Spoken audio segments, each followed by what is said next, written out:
Hey, hello, good afternoon, viewers. Thanks for joining me once again. It's been a jolt in the blue for South Africa once again. We didn't see that coming, did we? Honestly, I didn't see that coming. So I thought it would be an easy cakewalk for South Africa to just go past Netherlands and then sail through to the semis, but unfortunately, that was not the case.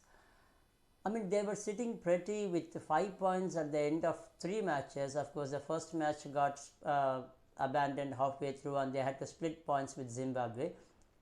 But then they won the next couple of matches against Bangladesh and India. So they were just sitting pretty with 5 out of 3, with just needing one more win out of the next two matches, and one of them being against Netherlands. But what happened? They ended up losing both the matches against Pakistan as well as Netherlands, and then find themselves out of the tournament so early. Of course, we all pity with South Africa. Every time they enter into the World Cup, we have high expectations, but they just flatter to deceive every time. As much as we feel pity for them, of course, it was a poor performance from South Africa. Of course, agreed, they should have won the match against Zimbabwe. They were on course, but maybe just another couple of overs they would have been through. But I mean, there is no ifs and buts. So that's what it is. So South Africa find themselves out, and Pakistan cashed in. So they beat Bangladesh comfortably, cruised past them with a low scoring match. Of course, I expected again a much better performance from Bangladesh after what we saw in the India match, but then again they failed to put up a good performance, so it was easy for Pakistan. So that's the equation now. India and Pakistan sailed through from this group, and the other group, it's been New Zealand and England.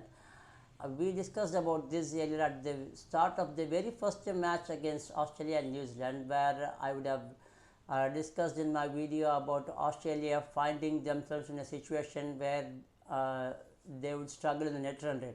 And it's not just the defeat that the Australia had, but the margin of defeat is what is going to hurt them if it probably comes down to net run rate at a point when, say, New Zealand, England and Australia are even at the points table.